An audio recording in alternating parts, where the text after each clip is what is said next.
Praise the lord. హల్లెలూయా.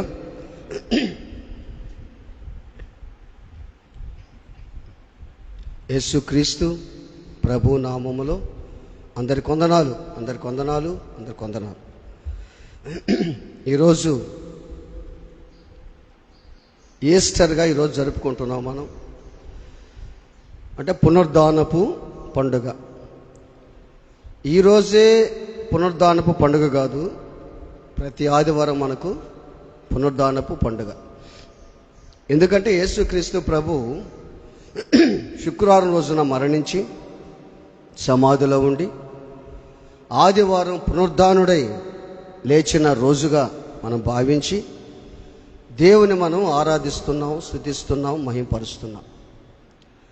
2000 చిల్లర సంవత్సరాల కిందట యేసుక్రీస్తు ప్రభు మనకి ఈ లోకంలో ఆయన జన్మించి 30 సంవత్సరాల దాకా తల్లిదండ్రుల దగ్గర పెరిగి 3.5 సంవత్సరాలు గొప్ప పరిచర్య చేసి ఆయన సిలువలో మరణించి చనిపోయి తిరిగి లేచి పరమునకు వెళ్ళి మరలా తిరిగి రాబోతున్నాడు. దాన్ని బట్టి మనం ఈ రోజున ఈస్టర్గా జరుపుకుంటున్నాం. మన శుక్రవారం గుడ్ ఫ్రైడే జరిపాం. గుడ్ ఫ్రైడే 7 మాటలు బిడలు ఎక్సలెంట్గా దేవుడు వాళ్ళ ద్వారా మాట్లాడాడు. నిజంగా దేవుడు వాళ్ళకి ఇచ్చిన జ్ఞానాన్ని బట్టి, వాళ్ళకి ఇచ్చినటువంటి ఆసక్తిని బట్టి ఒక్కొక్కరు చాలా ప్రిపేర్ అయ్యారు. టైం చెప్పారు కూడా సరిపోయింది, లేకపోతే ఒకరు గంట చెప్పుండే వాళ్ళేమో. చాలా ప్రిపేర్ అయ్యారు.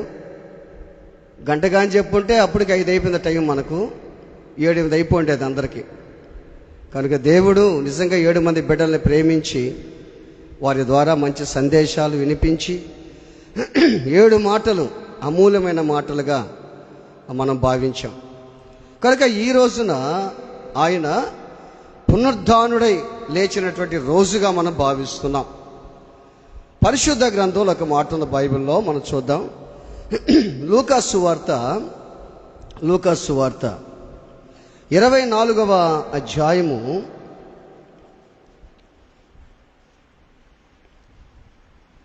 15వ వాక్యం. వారు సంభాషించుచు ఆలోచించుకొనుచుండగా యేసు తానే దగ్గరకొచ్చి వారితో కూడా నడిచెను. అయితే వారు ఆయన గుర్తు పట్టలేకుండా వారి కన్నులు మూయబడెను అని ఉంది. ఇక్కడ మనం బాగా ఆలోచన చేస్తే యేసుక్రీస్తు ప్రభు ఈ లోకంలో జీవించినప్పుడు వాళ్ళకి ఏం చెప్పాడంటే, మనుష్య కుమారుడు పాపిష్టైన మనుషుల చేతకు అప్పగించబడతాడు, వాళ్ళు ఆయన్ని కొడతారు, చంపుతారు, సిలువేస్తారు, 3వ దినాన లేస్తాడని శిష్యులందరికీ, ప్రజలందరికీ చెప్పుకుంటూ వచ్చాడు. యేసుక్రీస్తు ప్రభుని సిలువేశారు, సిలువేసి ఆయన చంపేశారు, ఆయన చనిపోయాడు, ఆయన సమాధి చేయబడ్డాడు. ఎక్కడ సమాధి చేయబడ్డాడు? తాను తొలిపించుకున్నటువంటి ఒక సమాధి. ఎవరి సమాధి అది? అరిమతై యోసేపు సమాధి. ముందుగానే లేఖనాలు నెరవేరినట్లు ముందుగానే యెషయా గ్రంథంలో 53లో ఈ మాటలు ఉంటాయి. తాను తొలిపించుకున్నటువంటి ఒక కొత్త సమాధి, అందులో ఎవరిని కూడా పెట్టని సమాధి. ఆ సమాధిలో యేసుక్రీస్తు ప్రభుని పెట్టేదానికి ముందుకు వచ్చాడు అరిమతై యోసేపు. ఆయన ధనవంతుడు. ఆ రోజుల్లో సమాధులు తొలిపించుకునేవాళ్ళు. ఇది నా సమాధని. ఆయన కూడా సొంతగా ఏం చేశాడు? ఆయన సమాధిని తొలిపించుకున్నాడు. కొత్తగా సమాధి, ఇది నా సమాధి, నేను చనిపోతే దాంట్లోనే పెట్టాలని. ఇప్పుడు ఈ రోజుల్లో కూడా అట్టే ఉంది చాలా చోట్ల. ఎలా ఉంది ఈ రోజుల్లో కూడా? స్థలాలు లేక భార్య చచ్చిపోతే దాని మీదే భర్తని, లేదా భర్త చచ్చిపోతే దాని మీదే భార్యని, అంటే అప్స్టైర్ లాగా పోతాడు. సమాధులు కూడా బిల్డింగ్ లాగా లేచిపోతున్నాయి ఈ రోజుల్లో. కానీ సమాధి ఆయన సొంతగా తొలిపించుకున్నటువంటి సమాధిలో, అరిమతై యోసేపు సమాధిలో యేసుక్రీస్తు ప్రభుని ఉంచినట్టుగా చూస్తాం. అది ఎక్కడంటే ఒక తోట. అది ఒక తోట. ఆ తోటలోకి సమాధి ఉందంట. చూసావా? ఆయన సమాధి స్థలం ఎట్టుందో తెలుసు, ఒక తోట. ఆ తోటలో ఒక సమాధి. తను సొంతగా రేపు కష్టపడకుండా రేపు చనిపోతే ఆ సమాధి ఆయన ఉంచే దానికోసం ఒక సమాధిగా ఆయన తొలిపించుకున్నాడు. మనకు సరోజనమ్మ వచ్చిందా? సరోజనమ్మ వచ్చిందా? సరోజనమ్మ కూడా డబ్బులు ఇచ్చింది మనకు. సార్, నేను చనిపోతే నా సమాధి ఖర్చు అంతా మీరు కష్టాలు పడకుండా, మీరు బాధపడకుండా అని చెప్పి అమౌంట్ ఎందుకు 14,000 ఇచ్చారు, అంత మన దగ్గరికి ఇచ్చింది. ఆమె అమౌంట్ మొత్తం ఇచ్చింది. ఏది? ఆమె సొంతగా సమాధి కోసం ఆమె జాగ్రత్త. చూడండి ఎట్లా జాగ్రత్త. రెండోది, కొత్తగా బుచ్చులో స్టార్ట్ చేసాం. బుచ్చులో పోలినాడు చెరువులో. అక్కడ మత్తయ్య చాలా మంచి వ్యక్తి. ఆయన కూడా డబ్బులు ఇచ్చున్నాడు నా చేతికి. సార్, రేపు నేను ఎప్పుడు పోతానో నాకు తెలియదు, నా సమాధి కోసం ఇది సార్ అని. మీరు కూడా ఇస్తారా? అయ్యిరా, మీరు ఇవ్వాలని కాదు, నేను చెప్పడం లేదు, మామూలుగా చెప్తుండా. ముసలోళ్ళు చూడండి ఎట్లా పనిచేశారు వాళ్ళు. ముసలోళ్ళు నిజంగా తాను తొలిపించుకున్నటువంటి రాతి సమాధిలో యేసు ప్రభువునిచ్చినట్టుగా మనం చూస్తాం. అయితే అద్భుతమైన విషయం ఏంటంటే, యేసు ప్రభు ఆయన లేస్తాడని చెప్పినా కానీ స్త్రీలు ఏం చేశారు? సుగంధ ద్రవ్యాలు పాడు కూడా మనం పాడాం. స్త్రీలు సుగంధ ద్రవ్యాలు తీసుకొచ్చారని. స్త్రీలు సుగంధ ద్రవ్యాలు తీసుకొచ్చారు. ఎవరు? మగ్దలేని మరియా, వేరొక మరియా, సూసన్న, యోహాన, చాలా మంది స్త్రీలు వచ్చారు. పురుషులు ఆడుండారు? చెప్పండి, ఆడుండారు పురుషులు? గదిలో, ఇళ్లల్లో ఉండారు భయపడి. స్త్రీలు ముందుకు వచ్చారు. నేటి మందిరాల్లో స్త్రీలే ఎక్కువ ఉంటారు, పురుషులే తక్కువ ఉంటారు. నేటి దినాలలో కూడా చూసిన మందిరాల్లో స్త్రీలే ఎక్కువ ఉంటారు, పురుషులు తక్కువ ఉంటారు. ఏలూరు ఒకసారి నేను వాక్యం చెప్పేదాన్ని, ఏలూరుకి నేను 2-3 సార్లు పోండా ఏలూరుకి. ఆయన అబ్బాయి చెప్పిన మాట ఏంటంటే, అయ్యగారు ఇక్కడ భార్య భర్త ఖచ్చితంగా చర్చికి వస్తారు అయ్యగారు.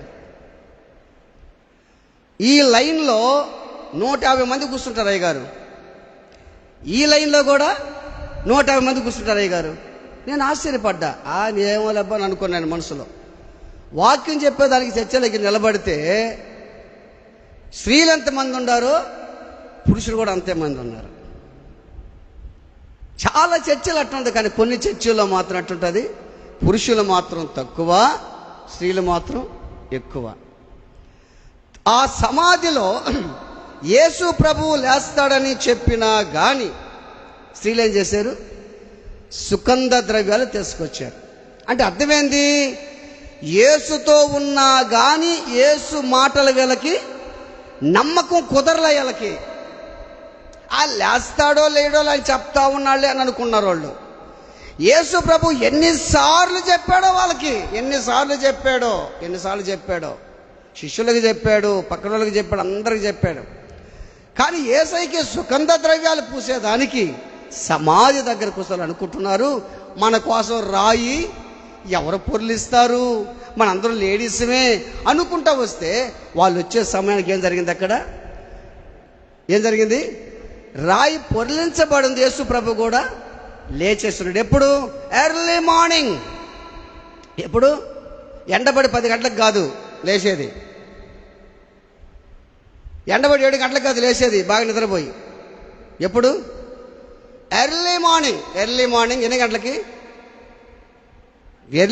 ఇంకా పెద్దగా చీకటి ఉన్నప్పుడు వేకువ జామున యేసు ప్రభు లేచాడు. మా ఇంట్లో మేము పడుకుంటుంటాం కదా, సునీలు, ఫిలిప్ కూడా పడుకుంటారు ఇంట్లో. వాళ్ళు చీకటితో లేస్తారు ప్రార్థనకి, లేస్తారు వాళ్ళు. ఒకసారి ఫిలిప్ వచ్చి ఏడుకు వస్తాడు, ఒకసారి సునీలు ఏడుకు వస్తాడు, ఒకసారి వాళ్ళు అక్కడ చేస్తుంటారు.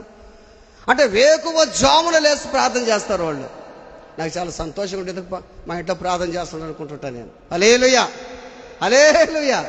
అంటే వేకువ జామున బాగా ఆలోచన చేయండి. మళ్ళీ వాళ్ళు పడుకునేది ఎప్పుడు తెలుసా? పడుకుని నిద్రపోయేది 11 వాళ్ళు పడుకునే వాళ్ళకి 11 గంటలకు పడుకుంటారు వాళ్ళు.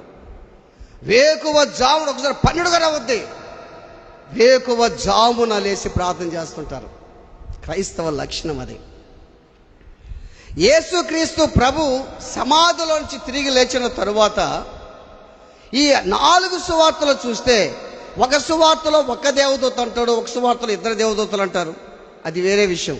కానీ యేసు ప్రభు లేచేసిన తరువాత దేవదూతలు సాక్ష్యం ఇస్తున్నారు, ఆయన ఇక్కడ లేడు, ఆయన మీకు చెప్పినట్టు ముందుగా వెళ్ళిపోతున్నాడు, సమాధులు ఆయన లేడు, సచ్చిన వాళ్ళ మధ్య లేడేసి వెళ్ళిపోయాడు చెప్పి దేవతలు సాక్ష్యం ఇచ్చారు.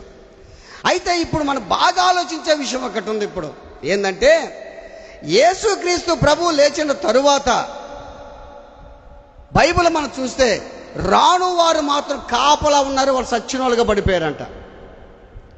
కాపలా ఉన్న సచ్చిన వాళ్ళుగా పడిపోయారు. అయితే బ్రతుకున్నారే ఎవరు? స్త్రీలు వచ్చారే, వాళ్ళకేం చెప్తున్నాడంటే మీరు భయపడబాకండి అని చెప్పాడు వాళ్ళకి. ఎవరు చెప్పిన ఈ మాట? దేవదూత. ఏం చెప్తున్నాడు? వాళ్ళేమో సచ్చినోళ్ళలాగా పడిపోయారు దేవదూతను చూసి, ఆ స్వరూపం చూసి, ఆ వెలుగును చూసి, ఆ దేవదూత రూపాన్ని చూసి. కానీ వీళ్ళు కూడా భయం వేస్తుంటే దేవదూత అంటాడు మీరు ప్రత్యేకించి మీరు మాత్రం మీరు భయపడబాకండి. అది ఇప్పుడు మీరు భయపడకూడదు. ఇప్పుడు ఏ విషయాల్లో కొంతమందికి ఒక భయం ఉంటుంది. ఏం భయం చెప్పండి?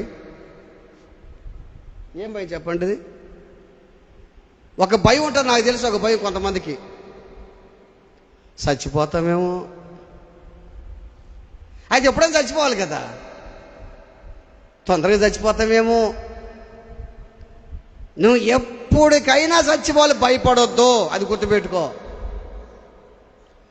అప్పుల కోసం భయపడొద్దు, శోధన కోసం భయపడొద్దు, శ్రమల కోసం భయపడొద్దు. దేవునికి ఇష్టమైతే ఒక్కోసారి నిన్ను లోయల్లో నడిపిస్తాడు, ఆయన కొండల్లో నడిపిస్తాడు, పచ్చిక బయల్లో నడిపిస్తాడు, అగ్ని గుండానికి పంపిస్తాడు, సింహాల బోరకు పంపిస్తాడు. బాగా గుర్తుపెట్టుకో. ఆ 200 సింహాలుంటే, ఒక్క దానియాలుంటే, ఆ సింహాలు తినే పని అయితే దానియేలు దగ్గర ముక్క కూడా దొరకదు ఆ 200 సింహాలకి.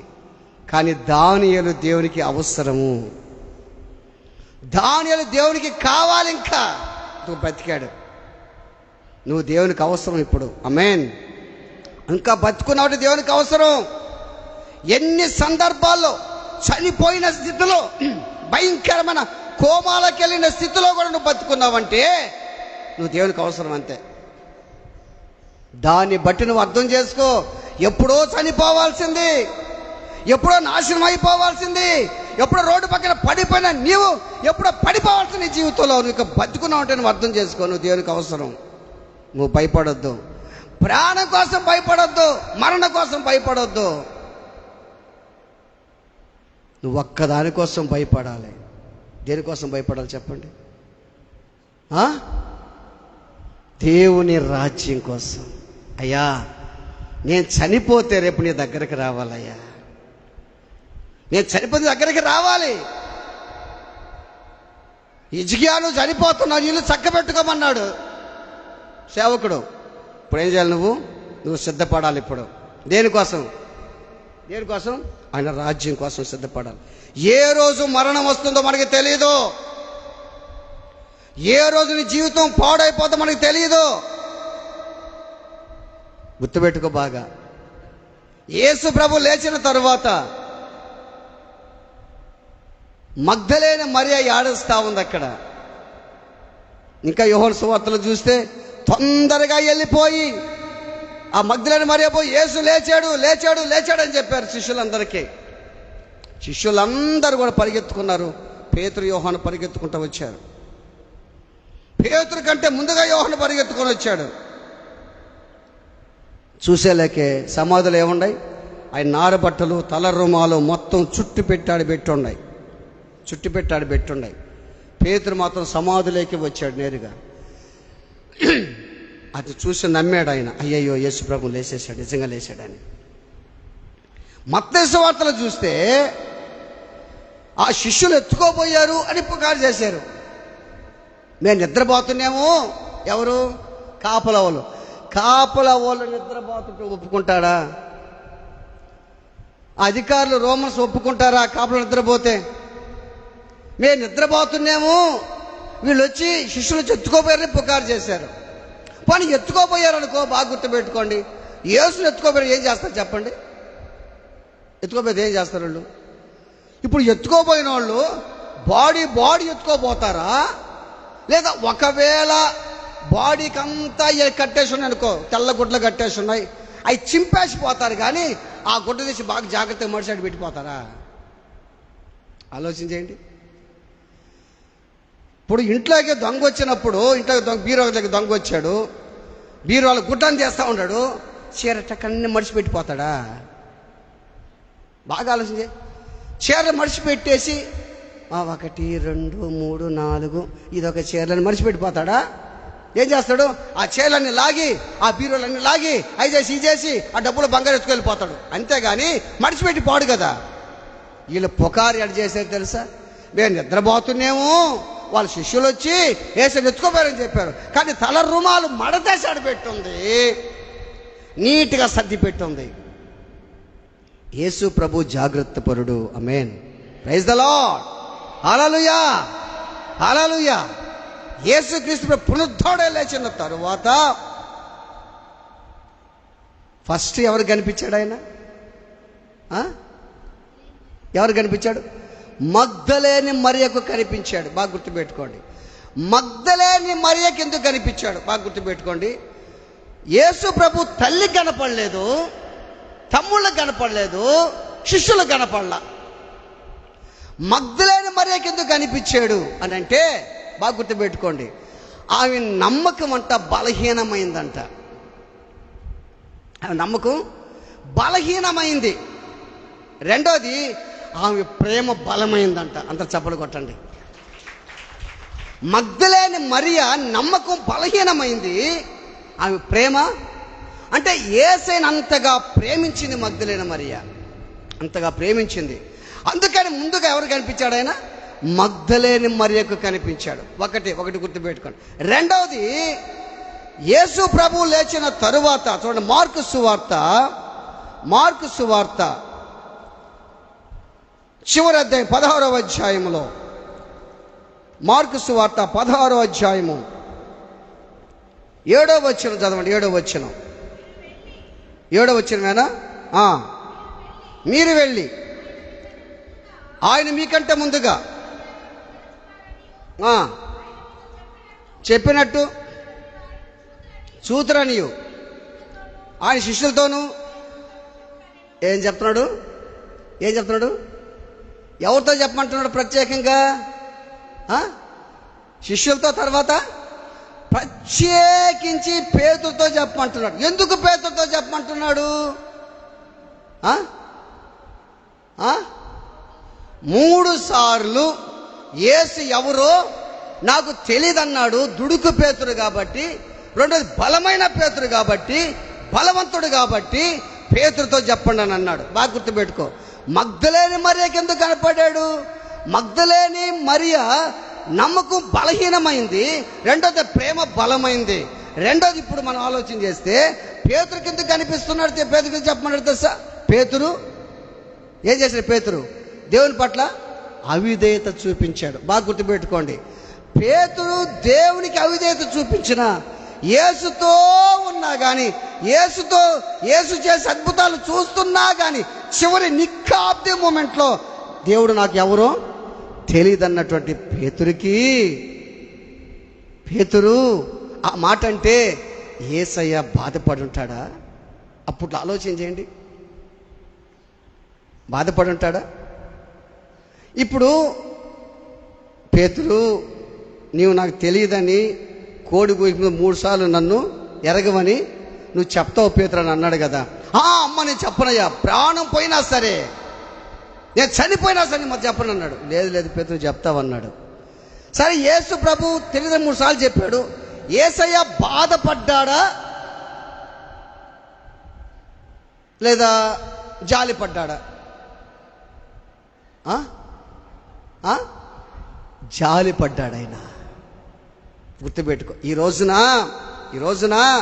నువ్వు దేవుని పట్ల అవిధేయత చూపిస్తున్నావు, దేవునికి అపనమ్మకంగా ఉన్నావు, మందిరం పట్ల అపనమ్మకంగా ఉన్నావు, అవిధేయత చూపిస్తున్నావు.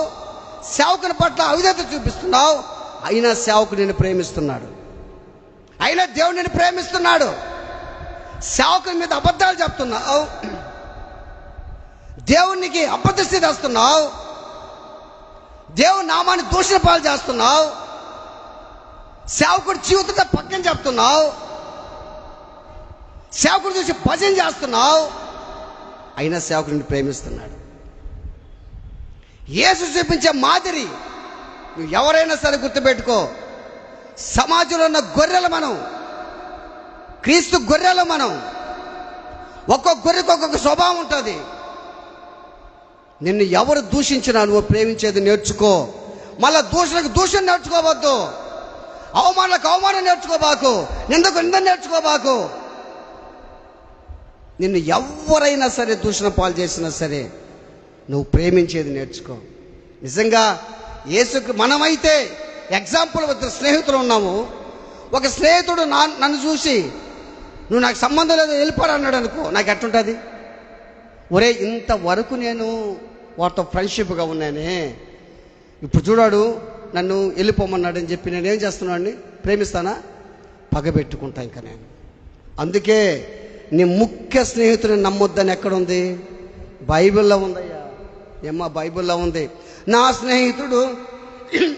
స్నేహితురాలు కూర్చొని అన్ని మాట్లాడన్నీ పోసుకొచ్చి చెప్తుంటావే, గుర్తుపెట్టుకో. ఇంట్లో భర్తకు చెప్పపోయినా, భార్యకి చెప్పపోయినా, బిడ్డలకు చెప్పపోయినా స్నేహితురాంటికి చెప్తుంటారు. దగ్గరకు చెప్తుంటారు కొంతమంది, అక్క అని చెప్తుంటారు. జాగ్రత్త, ఆ స్నేహితురాలే నీ గురించి బయటేస్తుంది ఒక రోజున. నువ్వు చెప్పుకోవాల్సింది నీ ప్రియమైన స్నేహితుడు యేసు ప్రభు. ఆమేన్, హల్లెలూయా. దేవదూత చెప్తున్న మాట, దేవుడు లేచాడని శిష్యులకు ప్రత్యేకించి పేతురుకి చెప్పు. నేను ఎప్పుడు బలహీనున్నో అప్పుడే బలహీనమైన పేతుర్ని దేవుడు పెంతుకోస్తు దినాన బలంగా చేశాడు. Praise the lord, praise the lord. పెంతుకోస్తు దినాన దేవుని ఆత్మచేత నింపబడినప్పుడు రాయిగా మారిపోయాడంతే. పేతురు అంటే అర్థమైంది, రాయి. ఆయనకి ఇంకో పేరేంది? కేఫా. కేఫా. బలంగా మారిపోయాడు పేతురు. ఆయనకు తెలుసు. బాగా గుర్తుపెట్టుకో. ఈ రోజున నిన్ను విమర్శిస్తున్నారా, వాళ్ళని ప్రేమించు. నేను తిడుతున్నారా, వాళ్ళని ప్రేమించు. నేను దూషిస్తున్నా, వాళ్ళని ప్రేమించు, అంతే. పేతురు బలహీనుడు. పేతురుని చూసి జాలి పడి ఉంటాడు ఆయన. కోపగించుకుంటూ మాట్లాడతాడా? అబ్బా, ఆయనలో కోపం అంటూ లేదు. కోపం నిమిషం మాత్రం, దయ ఆయుష్కాలం ఉంటుంది ఆయనలో. కోపం నిమిషం మాత్రమే ఉంటుంది. అంత ప్రేమ స్వరూపి ఆయన. మగ్దలేని మరియ, మనం బాగా ఆలోచన చేస్తే, మగ్దలేని మరియ ఎవరు అనుకుందంట? ఏమనుకుందంట? అయ్యా, ఆయన తోటమాలనుకొని, అంటే ఆ రోజుల్లో అంటే సమాధి ఏడుంది? తోటలో ఉంది. తోటలోకి ఎర్లీ మార్నింగ్ వెళ్తారు పనిచేసేదానికి. బాగా గుర్తుపెట్టుకోండి. ఇప్పుడు మనకు పొలాలు ఉన్నాయి. పొలాలకి ఎప్పుడు వెళ్తాం మనం? పొలాల్లోకి ఎప్పుడు వెళ్తాం? చీకటితో పోతాం. చీకటితో ఎందుకు పోతున్నాం పొలాల్లోకి? నా పొలం. మందిరానికి ఎప్పుడు వస్తున్నాం? పోవచ్చు. ఇది నీ పొలం కాదా? ఇది నీ మందిరం కాదా? టయాన్ని మనం పాటించమా? నీ డ్యూటీకి టైం పాటిస్తావే, పొలానికి టైం పాటిస్తావే, ఇక్కడికి పోయేదానికి టైం పాటిస్తావే, షికార్కి టైం పాటిస్తావే, పిక్నిక్కి టైం పాటిస్తావే, షీషోర్కి టైం పాటిస్తావే. మరి దేవుని మందిరానికి టైం ఎందుకు పాటించలేకపోతున్నా? ఆలోచన చేయండి. ఎర్లీ మార్నింగ్ తోటమాలలు వస్తుంటారు అక్కడికి. తోటమాలలు ఎక్కడ? తోటలోకి వస్తుంటారు. తోటలోకి తోటమాల అనుకుంది ఎవరిని అంటే, ఇప్పుడు బాగా అర్థం చేసుకోండి. తోటమాలి ఎట్టుంటాడయ్యా? తోటమాలి సూటు బుట్టేసుకుని పోతాడు చేలోకి. పోతాడా? అప్పుడు నేను కూడా వరి కోతకు పోయేది. పెళ్ళైన కొత్తల్లో వరి కోతకు పోవాలా. వరికోతకి పోయేది? పండ్ల మోపులు మోసేదానికి పోయేటప్పుడు వరికోతకి పోయేది. వరికోతకి ఎట్ట పోయేది? నేను పాత సొక్క ఒకటి వేసుకునేది. పాత సొక్క ఒకటి వేసుకొని ఆ పాత ప్యాంటో లేకపోతే వాళ్ళు ఇంకొకటి కట్టుకొని పోయేది. ఏది వరికోతకి. 2 రోజులు పోతే 3 రోజులు జైలు దిగిపోయేది నాకు వరికోత కోసి.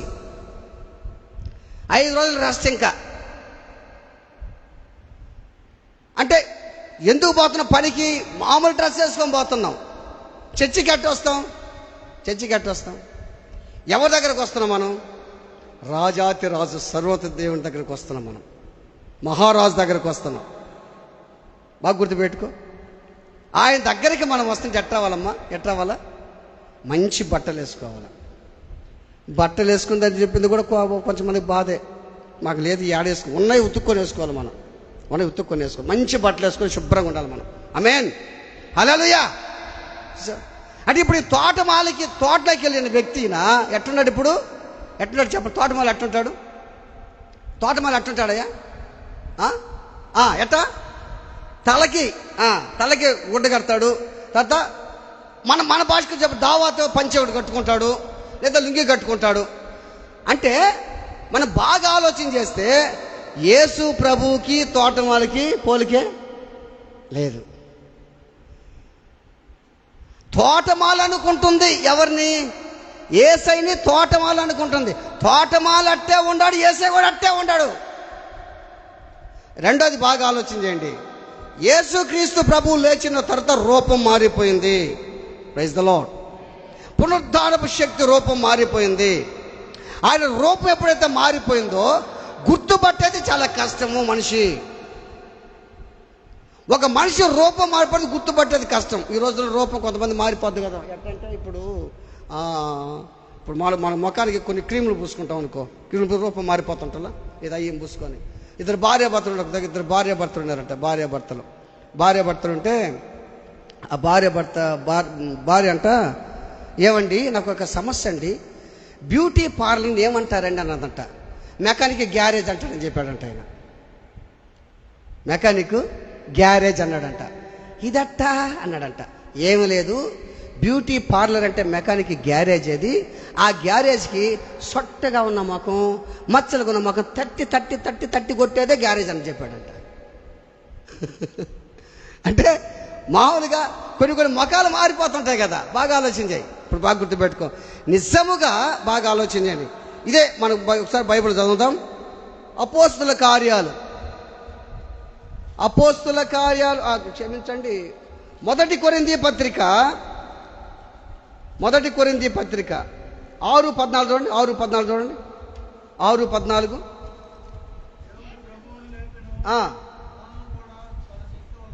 చాలు.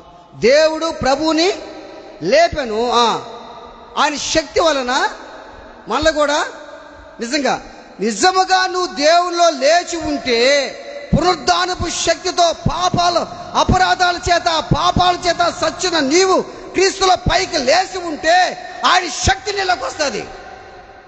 ఆ శక్తి నీలోకి వస్తే నీ రూపే మారిపోతుంటుంది. ఇప్పుడు బాగా గుర్తుపెట్టుకోండి. ఎట్టంటే ఇప్పుడు ఉదాహరణకి అభినయం ఉంది. అభినయం పెద్దది అయిపోయింది అనుకుందాం. అభినయం పెద్దది. ఇప్పుడు ఈ అమ్మాయి ఎవరు? అభినయ, అభిషేక్ కూతురా? ఒరే అవునా? అప్పట్లో ఈ అమ్మాయి ఒక రకంగా ఇట్టుపోతా వాళ్ళ ఎగతాలు చేస్తుందయ్యా. ఇప్పుడు ఈ అమ్మాయి ఎంత బాగుందయ్యా. అది పునరుద్ధానం అంటే. ఇప్పుడు అమ్మాయి ఎంత బాగుందయ్యా, ఎంత మారిపోయిందా అమ్మాయి. ఆ అమ్మాయి జీవితం ఎంత మారిపోయిందయ్యా. బాగా గుర్తుపెట్టుకో. ఇప్పుడు మీరందరూ పునరుద్ధానపు శక్తితో నింపబడి ఉండారా? ఎవరు? సునీలేనా, ఫిలిప్పేనా అంటుండారా? నిజంగా అయ్యా ఇప్పుడు సునీల్ కాదయ్యో, అమ్మో. ఒకప్పుడు సునీల్ వేరు, ఇప్పుడు అది. అప్పుడు దీవుల కుమార్, ఇప్పుడు దీవుల కుమార్ వేరయ్యో. నీలో దేవుడు చూడాలి ప్రజలు. అది పునరుద్ధానం అంటే. నీ జీవితం మారిపోలేదు పునరుద్ధానం అంటే. ఈ దేవుడు ప్రభువుని లేపిన దిగి మేము సాక్ష్యం మాట్లాడు. అపోస్తుల కార్యాల్లో శిష్యులు మాట్లాడతారు. లూకాసు అపోస్తుల 2వ అధ్యాయంలో 32వ వచనంలో చూస్తే, దేవుని బిడ్డలారా ఆలోచన చేయండి. ఈ ఈ మగ్దలేని మరియా యేసు ప్రభుని గుర్తుపట్టలేక ఈయన తోటమాలనుకొని, అయ్యా నీవు గనుక నా ప్రభుని ఎత్తుకోపోయి ఉంటే చెప్పయ్యా, నేను ఆయన్ని ఎత్తుకోపోతాను అంటే ఈ పాపం అంటే ఆమె అపనమ్మకం, అంటే ఏం చెప్పాను, బలహీనమైన నమ్మకం, అంటే మంచి ప్రేమ కలిగింది మామూలుగా. ఆ బలహీనమైన నమ్మకంలో ఈయన లేచాడు అనుకోవటం లేదు. ఇంకా దేవుని ఎత్తుకోబోతాను, ఇంకా అట్నే ఎత్తుకోబోతాను, ఇంకా ఆయన దేవుని ఇంట్లో పెట్టుకుంటాను. ఆ రోజులు ఎవరు చనిపోయినా సరే చాలా రోజులు దాకా బాడీ అట్టే ఉంటుంది, చెక్కు చెదరదంట. ఇంచుమించు యాకోబు చనిపోయాడు, భక్తిపరుడైనటువంటి యాకోబు. ఎవరైనా మన పితరులు అబ్రహాము, ఇస్సాకు, యాకోబులు 70 రోజులు ఐగుప్తు దేశాన్ని నుంచి కనాను దేశానికి ఆ బాడీని తీసుకొస్తుంటే 70 రోజులు సుగంధ ద్రవ్యాలు సిద్ధపరిచారు. సుగంధ ద్రవ్యాలు సిద్ధపరిచే విషయంలో ఐగుప్తుల కంటే వెనక ఎవరైనా, వాళ్ళకున్న జ్ఞానం వేరు. ఆ ఐగుప్తీయులు యోసేపు అప్పగించాడు వాళ్ళకి, యోసేపు వాళ్ళ కొడుకు అప్పగించాడు. వాళ్ళ సుగంధ ద్రవ్యాలతో యాకోబుని సిద్ధపరిస్తే 70 రోజులు బాడీ చెడిపోదు. 70 కాదు, 100 సంవత్సరాలు అట్లా ఉంటుంది బాడీ, ఎప్పుడు అట్లా ఉంటుంది. ఇప్పుడు మీకు ఈ గోవాలో అనుకుంటే శామ్ జేవియర్ ఒక ఆయన, గోవాలో తెలుసా మీకు? శామ్ జేవియర్ ఆయన బాడీ పెట్లు ఇప్పుడు అట్ట చనిపోయి 500 సంవత్సరాలు అయిపోతుందంట, 500 సంవత్సరాలు ఆయన అట్టే ఉంటాడు. గోళ్ళు పెరుగుతూ ఉంటే గడ్డం పెరుగుతూ ఉంటుంది, గోళ్ళు పెరుగుతూ ఉంటే గడ్డం కట్ చేస్తూ ఉంటారు ఆయనకి. ఆయన అట్టే ఉంటాడు. ఆయన 500 సంవత్సరాలు అంట, ఆయన గోవాలో ఉన్నాడంట. ఆయన ఆలోచించండి, అంటే అటువంటి టెక్నాలజీ. అందుకని ఈ మగ్దలేని మరి అంటది, అంటే సుగంధ ద్రవ్యాలు పూసారు కదా, నా యేసుని నేను తీసుకోపోతాను అనుకుంటుంది. అప్పుడు ఏమన్నాడు యేసయ్య? ఏం పిలిచాడు ఆమెని? మరియా. యోహాను సువార్తలో ఈ మాటలు మరియా అని ఎప్పుడైతే పిలిచాడో, ఎప్పుడైతే ఆ స్వరం వినిందో బాగా గుర్తుపెట్టుకో, నువ్వు కూడా బాగా గుర్తుపెట్టుకోవాలి. దేవుని స్వరమును గుర్తెరగాలి. ఆమేన్. ఎప్పుడు గుర్తెరగదో తెలుసా? పునరుద్ధానపు శక్తితో నువ్వు నింపబడితే, నువ్వు లేస్తేనే. పాపంలోంచి, శాపంలో నుంచి, అపరాధంలో నుంచి, పాపపు కోదరలో నుంచి, ఇబ్బందుల చిరుకుల్లో నుంచి, ఆ కష్టాల్లో నుంచి, దుర్మార్గం పైకి లేస్తే ఆ శక్తి నిన్ను ఆవరిస్తుంది, ఆ పునరుద్ధాన శక్తి నిన్ను ఆవరిస్తుంది. నువ్వు పునరుద్ధానంగా లేకపోతే మన జీవితాలు వ్యర్థమే. ఎన్ని ఆదివారాల మందిరానికి వస్తున్నా ఇంకా అదే తీరులో ఉంటేట్టుంటుంది చెప్పండి. నీ ముఖ చర్మం, నీ ఆత్మీయంగా నువ్వు ప్రకాశించాలి కదా, ఆత్మీయంగా దీవించబడాలి కదా నువ్వు. నేను అందరూ గుర్తుపట్టేస్తున్నారు ఇప్పుడు. ఊరామె, ఆమె అబ్బా చెప్పు అబ్బా, ఊరైనా ఆయన అబ్బా చెప్పు అబ్బా అంటున్నారు. అబ్బో ఇప్పుడు ఆమె కాదు, ఇప్పుడు చాలా మంచిదో ఆమె అని అంటున్నారా? గుర్తుపెట్టుకో, అదే పునరుద్ధానం అంటే అని అంటున్నారా? నేను ఎవరు అంటం లేదు. ఎప్పుడైతే మరియా అన్నాడో, రబ్బుని, బోధకుడా, వెంటనే, అంటే నేను ఇంకా యేసు దగ్గర, దేవుని దగ్గర ఎక్కిపోలేదమ్మా, నన్ను నువ్వు ముట్టుకోవద్దు అంటే అర్థం ఏంటంటే, నా కాళ్ళ మీద పడబడలేదమ్మా నువ్వు, నేను ఇంకా ఏడకి పోను, ఇక్కడ కొద్ది రోజులు ఇట్టే ఉంటాను, లేదంటే ఇక్కడ ఉంచాలని చూడొద్దు, నేను ఏడ ఉంటానులే, నన్ను ముట్టుకోదని అర్థం అన్నమాట. అంటే రబ్బు నేను కాళ్ళ మీద పడితే కాళ్ళ మీద పడనీయకుండా చేశాడు యేసుక్రీస్తు ప్రభు. దేవుని బిడ్డలారా ఆలోచన చేయండి. మగ్దలేని మరియా నమ్మకం బలహీనమైన దేవుణ్ణి ప్రేమగా, బలమైన ప్రేమ ఉంది, అంత ప్రేమించేదామి. దేవుని స్వరాన్ని గుర్తెరగాలి. మన బుధవారం రోజు మేము ఆడ పోయినాం, బుచ్చి పోనాడు జరిగిపోయినాం ప్రార్థనకి. ఆ నుంచి వచ్చి కాసేపు మళ్ళీ ప్రార్థన చేసుకున్నా. ప్రభువా నాతో మాట్లాడాలి, నువ్వు నాతో మాట్లాడయ్యా, నిన్ను చూడాలయ్యా అని ప్రార్థన చేసి పనుకుంటే యేసే వచ్చాడు నా దగ్గరికి. కూర్చున్నాను, నా దగ్గర కూర్చొని, ఆయన కింద కూర్చోన్నాను, నేను కింద కూర్చొని యేసేతో మాట్లాడుతూ ఉన్నా. నేను ఆయన నాతో నవ్వుతా మాట్లాడుతూ నేను ఆయనతో మాట్లాడుతూ ఉండా. ఆయన చెట్టు నవ్వుతా మాట్లాడుతూ ఉన్నాడు, చల్లగా ప్రకాశమానంగా ఉన్నాడు, నేను మాట్లాడుతూ ఉన్నాను. నాకు అన్ని జ్ఞాపకం ఉన్నాయి. అన్నీ జ్ఞాపకం ఉన్నాయి. అంతా అయిపోయింది. ఎప్పుడు 3 గంటల ప్రాంతంలో జరిగింది అది. 3 గంటల ప్రాంతంలో మళ్ళీ వెంటనే 4 చిల్లరకి మెలకు వచ్చింది, లేచాను. ఇక నాకు గుర్తే లేదు. యేసే కనిపించింది గుర్తుంది, కానీ నేను మాట్లాడింది గుర్తులేదు, ఆయన నాతో మాట్లాడింది గుర్తులేదు. ఇప్పుడు దానికోసం ప్రార్థన చేస్తున్నాను. నువ్వు నాకు కనిపించావు కదా, అసలు నేను నీతో ఏం మాట్లాడాను, నువ్వు నాతో ఏం మాట్లాడావు నాకు చెప్పయ్యని ప్రార్థన చేస్తుంటా. దేవుని బిడ్డలారా ఆలోచించాయి. అదే ఎమ్మాయి దారుల్లో పోతున్నారు వాళ్ళు. ఎమ్మాయి దరిద్రం, ఎమ్మాయి మార్గంలో పోతుంటే వాళ్ళు ఏమని తెలుసా, యెరూషలేములో జరిగినటువంటి యేసు ప్రభువు లేచినటువంటి దాని గురించి ప్రస్తావిస్తూ పోతున్నారంట వాళ్ళు ఎమ్మాయి మార్గాల్లో. యెరూషలేము నుంచి ఎమ్మాయికి 18 కిలోమీటర్లు, 60 ఫర్లాంగులు ఉంటుందంట. 18 కిలోమీటర్లు. ఆ 18 కిలోమీటర్లు నడుస్తుంటే యేసు వారితో నడుస్తూ వెళ్ళాడు. ఆమేన్, హల్లెలూయా. బాగా ఆలోచించి వీళ్ళు ఏం డిస్కషన్ చేసుకుంటున్నారు చెప్పండి, ఏం చేస్తున్నారు? యెరూషలేములో యేసు ప్రభు లేచాడంట, మన స్త్రీలకు కనిపించాడంట, స్త్రీలకి కనిపించాడంట అని చెప్పుకుంటా పోతున్నారు. అయితే ఒక మగ్దలేనే మరియకి మాత్రమే కాదు, ఇంకా ఎవరు కనిపించాడు తెలుసా? పేతురుకు కూడా కనిపించాడు. పేతురుకి కనిపించాడని బైబిల్లో ఉంది, చూడండి. అదే లూకా సువార్త 24వ అధ్యాయము 34వ వచనం. ప్రభు నిజముగా లేచి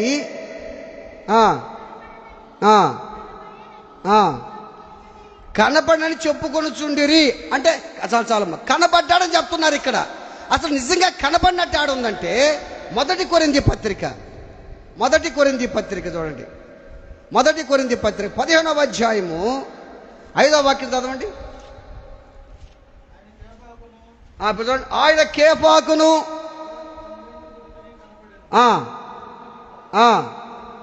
500కు ఎక్కువైన సహోదరులకు ఒక్క సమయం అందే కనబడాను. చాలు. ఏం చెప్తున్నాడు ఇక్కడ అపోస్తలుడైన పౌలు? ఆయన కేఫాకును తరువాత 12 మందికి ఇక్కడ డిక్లేర్ చేసి కనబడాను. ఈ మాట 4 సువార్తల్లో లేదు.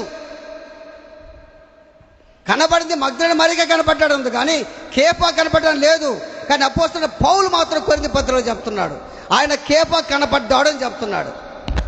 ఇక్కడ మనం ఆలోచన చేస్తే ఈ లూకా సువార్తలో కానీ మనం చూస్తే, లూకా సువార్తకు వస్తే అక్కడ వాళ్ళు ఇద్దరు ఎమ్మాయి మార్గానికి వెళ్తున్నప్పుడు యేసు ప్రభు ఏం చేశాడు? ఆయనే చెప్పండి, ఆయనే వాళ్ళతో నడుస్తున్నాడు. బాగా గుర్తుపెట్టుకో. బైబిల్ ఏమంటుందంటే మలాకి గ్రంథం, మలాకి గ్రంథం మీకు తెలిసిన వాక్యం అది. మలాకి గ్రంథం చివరి పుస్తకం, పాత నిబంధనల చివరి పుస్తకం, మలాకి 3వ అధ్యాయము 16వ వాక్యం. 3:16.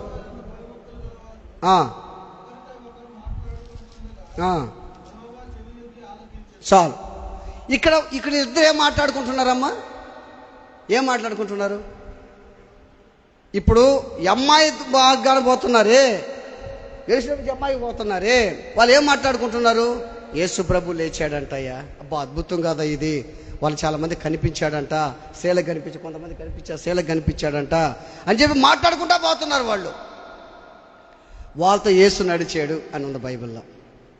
ఇప్పుడు బాగా గుర్తుపెట్టుకో, ఇద్దరు సహోదరులు మాట్లాడుకుంటున్నారు అనుకో, ఇద్దరు క్రైస్తవులు మాట్లాడుకుంటున్నారు, ఇద్దరు క్రైస్తవ స్త్రీలు ఏం మాట్లాడుకుంటున్నారు మీరు? దేవుని గురించి మాట్లాడుతున్నారా? పక్కన గురించి మాట్లాడుకుంటున్నావా? పక్కా గురించి మాట్లాడుతున్నావా? పక్కన గురించి సాడీలు చెప్తున్నావా? ఈ గురించి సాడీలు చెప్తున్నావా? మీ మధ్య దేవుడు ఉన్నాడా, సాతాను ఉన్నాడా? వీళ్ళు దేవుని గురించి మాట్లాడుకుంటుంటే దేవుడే పోయిన వాళ్ళ దగ్గరికి దేశై ఉన్నాడు. ఇప్పుడు నువ్వు ఇద్దరు ఫ్రెండ్స్, మీ ఇద్దరు అనుకో, ఇద్దరున్నారు, మీరిద్దరు పక్కనాడు గురించి వాడి గురించి మాట్లాడుకుంటుంటే, చెడ్డగా మాట్లాడుకుంటుంటే మీ దగ్గర ఎవరున్నారు? అప్పుడు అది మీ దగ్గర ఉన్నారు, మీకు పునరుద్ధానం లేదు, ఇంకా మీరు ఇంకా పునరుద్ధానం లేదు. నువ్వు లేలా పైకి అదే స్థితిలో ఉన్నావు, అదే సాడీల మాటలు, అదే క్రోధం, అదే తగాదాలు, అదే అసూయ ద్వేషాలతోనే ఉన్నావు నువ్వు, అంతే. నీకు పునరుద్ధానం లేదు, నీకు అట్టే ఉండవు నువ్వు. వాళ్ళు మాట్లాడుకుంటుంటే దేవుడు వారితో నడిచాను. యేసు అని వాళ్ళు గుర్తుపట్టలేదు. మనం చూసాం, ఆయన రూపం మారిపోయినట్టుగా చూస్తాం మనం. బాగా గుర్తుపెట్టుకో, పునరుద్ధానపు శక్తితోటి నీవు ఉంటే నీ రూపం మారిపోవాలి. ప్రజలు నిన్ను చూసేవాళ్ళు తెలుసా, అయ్యా అప్పుట్లాంటి వ్యక్తి కాదయ్యా ఆయన, అప్పుట్లాంటి వ్యక్తి కాదయ్యా, ఇప్పుడు చాలా మంచోడైపోయాడయ్యా, ఇప్పుడు పరిశుద్ధుడయ్యా, అప్పుట్లో తిరిగే వ్యక్తి కాదయ్యా, అప్పుడు తగాదల పోయే వ్యక్తి కాదయ్యా, ఇప్పుడు దేవునికి భయపడే వ్యక్తి అయ్యా, ఇప్పుడు పరిశుద్ధుడయ్యా అని ప్రజలకు వచ్చి సాక్ష్యం చెప్పాలి కదా. అగస్టిన్ భక్తుడంట వాక్యం చెప్తా ఉన్నాడంట. వాక్యం చెప్తా ఉంటే అప్పట్లో ఆయన పాపం చేసినప్పుడు ఒక స్త్రీ ఈయన సభలో మీటింగ్ చెప్తా ఉంటే తిరగతా ఉందంట, అటు ఇటు తిరగతా ఉందంట. అగస్టిన్ భక్తుడు చెప్తా ఉండంట వాక్యం, ఆయన చూస్తుందని తిరగతా ఉందంట. ఈయన చూడపోయే లోపలంట, అగస్టిన్ నేను ఆమెను అన్నదంట. ఆయన అన్నాడంట, నువ్వు ఆమె అయి ఉండొచ్చు, నేను ఆ అగస్టిన్ కాదన్నాడంట. Praise the lord, praise the lord. ఆ మాటలు మనకు వస్తున్నాయా? నేను ఆ వ్యక్తిని కాదు, నేను ఆ పాత పేరు కాదు నాది కొత్త పేరు నాది. నేను కొత్త వ్యక్తిని, నేను కొత్త వ్యక్తిని. ఆ విధంగా నువ్వు జీవిస్తున్నావు, ఆలోచించే. ఇక పునరుద్ధానం ఎట్టొస్తుంది మనకు?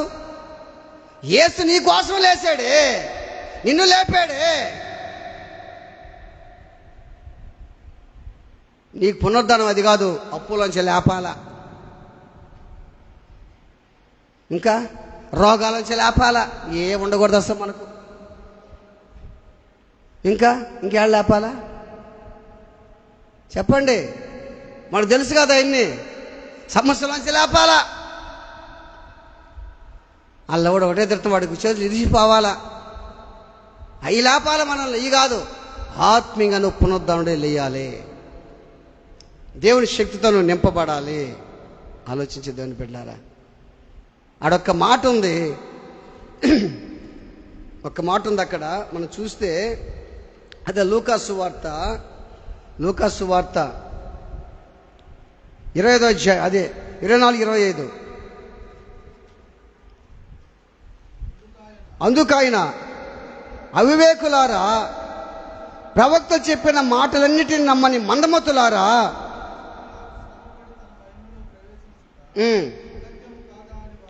వారితో చెప్పి చాలు. ఏం చెప్తారు వాళ్ళు? ఎన్ని మాట్లాడుకుంటుంటే అప్పుడు చెప్తున్నాడు యేసుక్రీస్తు ప్రభు, మీరు ఎందుకు ఇలా ఉన్నారు? ఏసై చెప్పున్నాడు కదా ఆయన. అప్పటికి వాళ్ళకి తెలియదు, ఏసైని తెలియలే వాళ్ళకి. యేసు వాళ్ళతో నడుస్తా పోతుంటే ఇంకా ఆయన బలవంతం చేశారంట, అయ్యా మాతో ఉండని. యేసు వాళ్ళతో ఉండి ఎప్పుడైతే రొట్టెని విరిచాడో వాళ్ళ కళ్ళు తెరవబడ్డాయి. Praise the lord.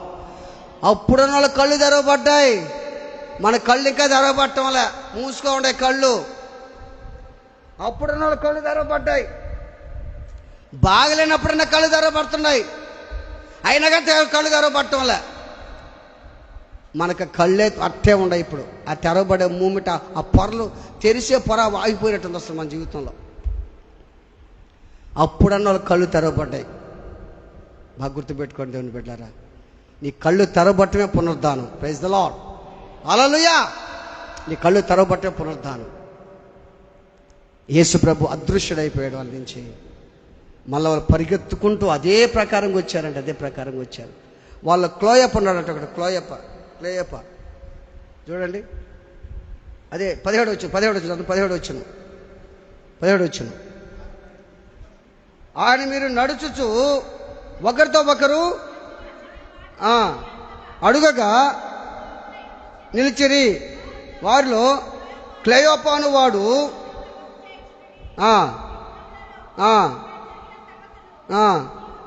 నువ్వు అక్కడ ఎరుగవా అని అడిగాడు. చాలు ఎరుగవా, నీకు తెలీదా ఆ క్లేయప ఎవరంటే యేసుక్రీస్తు ప్రభు దగ్గర స్త్రీలు ఉన్నారే, స్త్రీలు, వాళ్ళలో ఒక ఆమె భర్త ఆయన. యేసు ప్రభు దగ్గర స్త్రీలు ఉన్నారు కదా కొంతమంది, వాళ్ళు ఒక ఆమె భర్త. భక్తి పరులంతా పరిశుద్ధులు. చూడండి, యేసు ప్రభుకి అన్నీ తెలుసు, వాళ్ళు చెప్పించేదానికి ఈ మాటలు చెప్తున్నాడు. ఎవరిదంట, ఏం జరిగింది, వీళ్ళు నేర్చుకోవాలని. కనుక దేవుని బిడ్డలారా, పునరుద్ధానపు శక్తితో మనం నింపబడాలి. మన రూపం మారిపోవాలి. మనం ఆత్మీయంగా దేవుని ఆత్మ నింపబడాలి. ప్రజల్ని చూసి అందరు మెచ్చుకోవాలి. ఈయన అటువంటిప్పుడు అట్లాంటి ఇప్పుడు బాగున్నాడు, ఇదేనా పునరుద్ధానం అంటే అదే మన జీవితంలో ఆలోచన చేస్తే అటువంటి పునరుద్ధానం మనం నింపబడదాం. ప్రార్థన చేసుకుందాం, తల్ల వంచుదాం, కళ్ళు మూసుకుందాం, అందరూ పైకి నిలబడదాం.